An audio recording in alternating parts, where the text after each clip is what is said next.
Hey everybody, welcome inside the sit down here on CBS Local. Ryan Mayer now joined by the head coach of the Houston Dash, James Clarkson. His team headed to the final of the NWSL Challenge Cup. That's coming up on Sunday on CBS, 12:30 p.m. Eastern Time. Coach, thanks for joining me. Congrats on making the final. Just what are the emotions running through you right now as you get to the opportunity now to play for the Cup?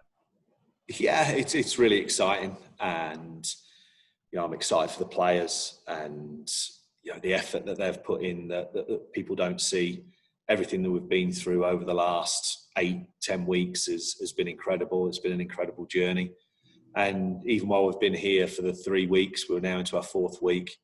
The ups and downs and the highs and the lows of the tournament have been incredible, and we now have an opportunity to play in a final, which is the first one for the franchise, and for many of the players, it's the first final they've been in since youth soccer. So It is very exciting, and hopefully, we can play at a really high level and perform and show people what we're capable of.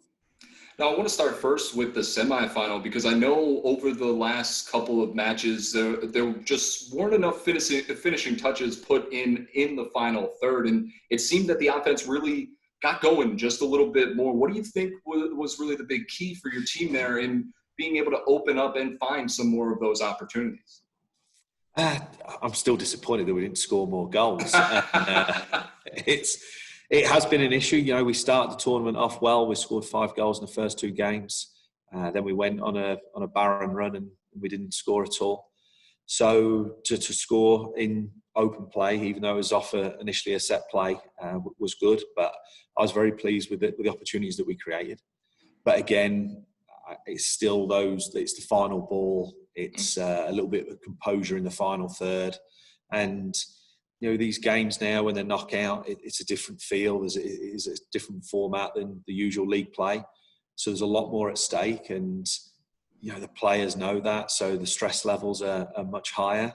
So as the games progress and both teams desperately want to win, nobody wants to go home, it just becomes more difficult. And I think you see that in all cup competitions, throughout the world, and we're no different. But the fact that the players keep working at it, keep trying and keep creating those situations is the most important thing. And we have players that can score goals, and hopefully, they can get a couple on Sunday. Now, on the flip side of things, it was the 2nd consecutive clean sheet for you guys, obviously taking one in the quarterfinals and then into penalty kicks. You've spoken a lot about the performance of Jane Campbell during the course of this tournament here. I just wonder what your thoughts are now, looking back on this full run to the final, on her performance, and in front of her as well, the defense, especially over the last couple of games here. Yeah, it's really pleasing. Actually in 6 games, we've kept 3 clean sheets. So we looked at last year and how we performed last year, ways of us getting better. Obviously, we brought in 2 centre-backs and a couple of full-backs as well to strengthen that back line.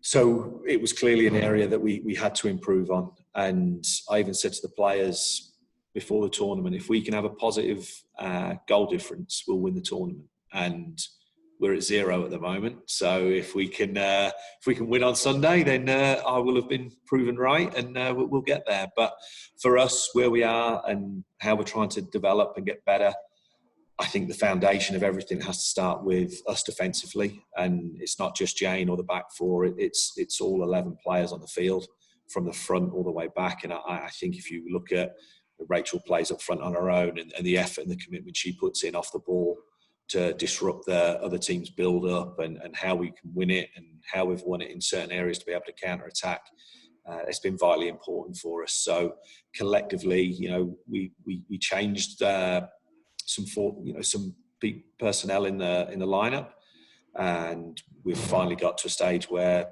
what we're trying to do, the players fit into what we're trying to do, and hopefully they'll all be fit and ready to go. And managing that has been tough, but it certainly helps when you've got a goalkeeper like Jane. I think Katie Norton has been outstanding.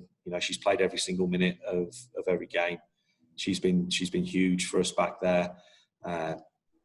Chappie at left back, I think, has been fantastic. It's the best I've ever seen her play. And she doesn't say a lot. When she does, it's quite funny, but she doesn't say a lot. But she's a competitor, and she shows exactly what we're about and what we want to be about, and who we are. And all the other players, with Megan Oyster, and we've even moved Hayley back to right back to help us in possession and things like that. But with Erin Simon, she did really well there, and Ali came in the semi-final, and she was fantastic. Played really well, and she got a lot of experience last year. So we have total faith in her, and we think she's got a huge future ahead of her. And I thought she was outstanding again in the semi-final. So we're happy with what we've got, and then the midfield in front, they've done well again, and they protect the back four. So we really try to make it a collective effort. Now, you spoke a little bit about the foundation that this team has been building, and for you, looking from where you started with this club when you first came on as head coach to now getting to this point and to this final, what does it mean to you to be able to see these players reach that first cup final that, as you said, it's probably the first one since their youth leagues or whatever the case may be, to see them do that, and then on top of that, to see it for the fans of the franchise as well, who have been waiting just specifically for a type of moment like this? I really feel for the fans, because players, coaches come and go, but the fans are always there regardless, and they love the team. And we haven't necessarily given them much to cheer about over the history of the franchise. So I think it's really important that they've stuck with the team. Hopefully we've engaged them and got new fans as well, and the excitement in the city. Hopefully we can really build on our fan base. Last season we went top of the league after, I think it was 6 games, and it was in Utah. We won in Utah, and then we came back, and the supporters group were at the airport, and it was the first time the team had been to the top of the league. To see the excitement of that, it was quite surreal, and I wish the season had finished that day, because we would have been in a really good spot. But the excitement and the interest is massive there, and if we can build on that and really give them something to be proud of.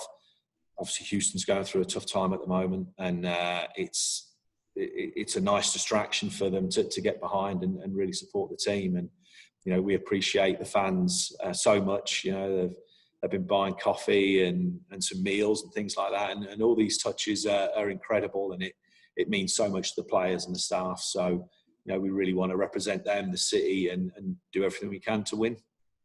Now, coming up in the final, it's not going to be easy, of course. Nothing in this Challenge Cup has been for any of the teams, but you face the Chicago Red Stars, who have been there before in this type of situation. And as you look at that Red Stars team, I wonder first what maybe concerns you a little bit in the way and the style that they play, and then on the opposite side of things, what you're most confident in what your team brings to the table come Sunday. Yeah, I think they've got World Cup winners on their squad, and you can't get any better than that. And they've got some really, really good players. Obviously, they've got some that are out, but they've still got, like I said, World Cup winners on the field with vast amounts of experience. They've dealt with these situations before, so I'm sure that they were in the final last year. That they're a top team. Always in the playoffs, so they've got vast amounts of experience. So it is going to be tough. But this is the 7th game in 4 weeks, right. And I think ultimately, adrenaline's going to kick in, and who can survive. And the longer the game goes on and we're still in it, I think the more chance we have of winning. So you saw last night, and they got 2 quick early goals. And it makes the game incredibly difficult to get back into. And we were there when we played Sky Blue earlier in the tournament. And when you dig yourself into a hole, it's very, very difficult to get out of. And you look at the stats of all of the games in the tournament so far. If you score the first goal, I think you've got a 100% chance of not losing. So it is really, really tough. So for us, I think we've really got to focus on ourselves. We've got to look at how we want to play, what we want to do. Emotional control is going to be the biggest thing because, like I said, I think we've got maybe 2 players on the roster that have been to a final before. 3, I think. So there isn't a great deal of experience to lean on. This is all something new for us, but we've got some top players with a lot of experience that hopefully can keep everybody calm, but how we deal with the emotions of all of it. But I was very pleased today. You know, we did a recovery session and our feet are definitely on the ground and there's a real focus in the group. So that bit was really pleasing for me. And you mentioned the recovery session and also the fact that this is now going to be the 7th game over the course of 4 weeks. And this tournament style is different than what you would normally come across during the course of a longer, more expanded season. So for you, from your perspective, how have you balanced that need to get rest with also pushing for those results in the preliminary round and then obviously here in the knockout round when it's win or go home? I think it's difficult for us because we don't have a history of winning. So every time we step on the field, we're trying to get better. We're trying to progress. We're trying to prove to people that we are getting better and there's progress happening on and off the field. And we don't have the luxury of having a really, really deep squad where we can say, okay, U11 play today and U11 will play the next day.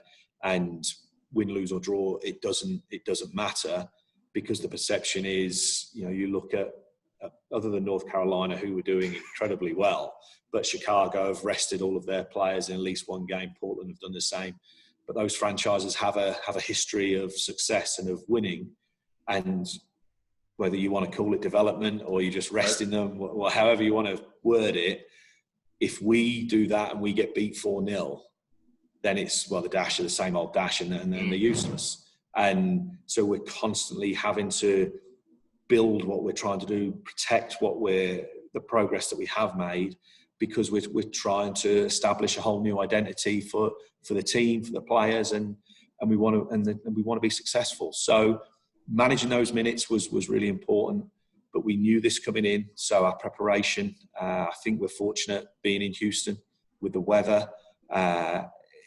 It really helps with how humid it is, especially when we move out of Houston.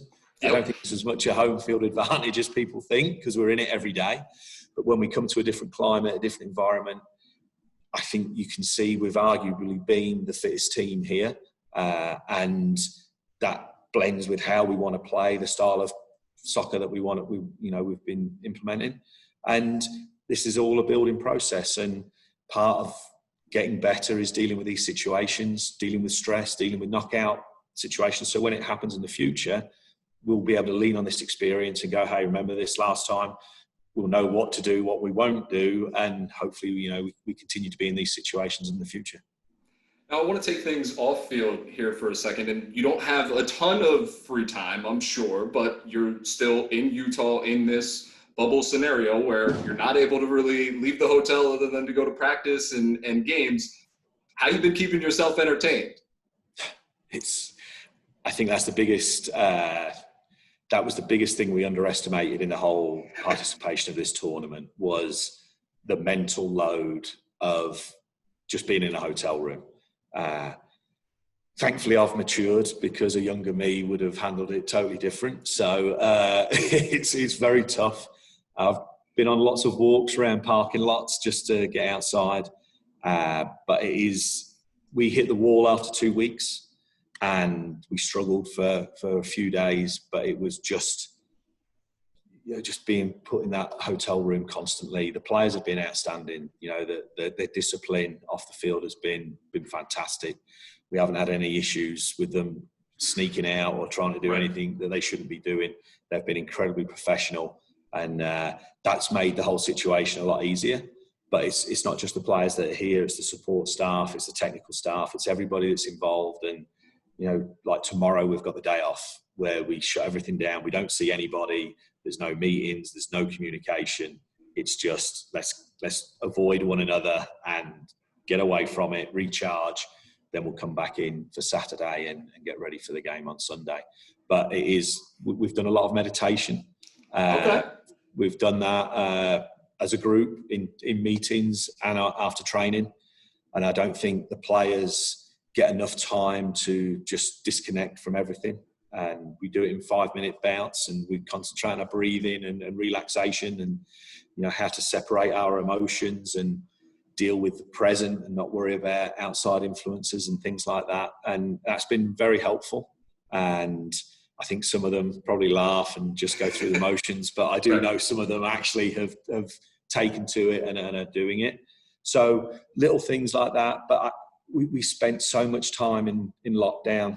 Everybody was in Houston, and we went through a ton of exercises in terms of what our identity is, what our values are. And these things have been really, really important, because whenever we hit a bad patch or we go through a bad time, we've got this to reflect on.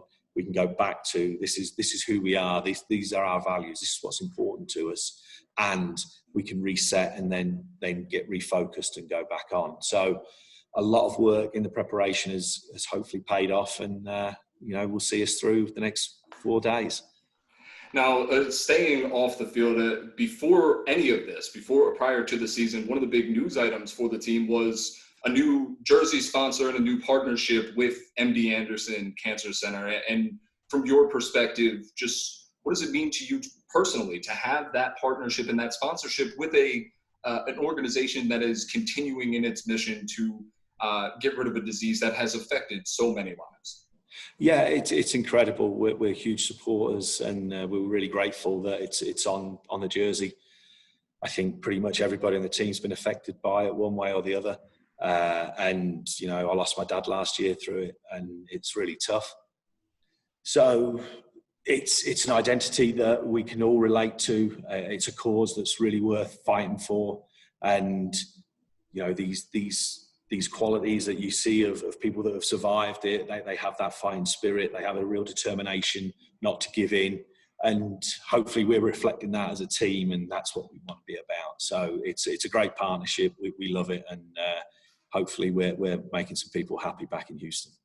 For sure. You're definitely making some people happy back in Houston. And the final question that I have for you, just as you take the time a little bit to reflect back here, obviously there's still a match that you want to go and win on Sunday.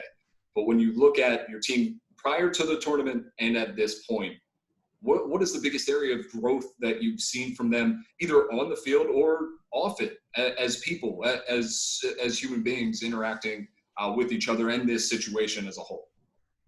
I think for me, obviously, ultimately we're going to get judged on results, whether we win, lose or draw. But to see the growth of the group, see them as individuals, what we've all gone through with COVID, with Black Lives Matter, with all the social stuff that's going on within the country, throughout the world, and seeing that, mass unemployment, people losing their jobs, all these things, it's affecting everybody. It's affecting all of us individually within our own families. And to see that togetherness, to come away, spend as much time as we have together, but to see the camaraderie, the team spirit. And this was a big goal of ours going into the season, regardless, is can we really become a team? And we wanted to become the best team.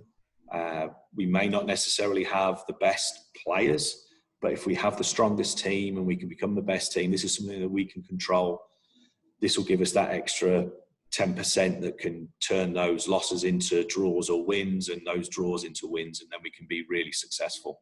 So to see the progression of the team as a whole, and really set what the standard is, create an identity for ourselves, that's been massive for us. And I think that the players show that every single time they've stepped on the field in this tournament. And by having that spirit, that togetherness, I think that's really had a major impact on performance and results. So those things are huge. And when I look at the group, obviously I see them every day at training, so I know what they're capable of. And I'm their biggest fans, and I'm right behind them, and I know what they can do. And they're just showing everybody else what they can do, because they're a fantastic group of individuals and a marvellous team, and they're great to work with. And they bring this attitude every single day to training. And, we train how we want to play. So there's a real edge to everything that we do. And, then they're getting some recognition and hopefully some success that they all thoroughly deserve. James, it's been incredible to watch the team go through this journey. One more match for you coming up on Sunday on CBS. Thank you so much for taking the time, and good luck out there on Sunday, all right? Appreciate it. Thanks very much.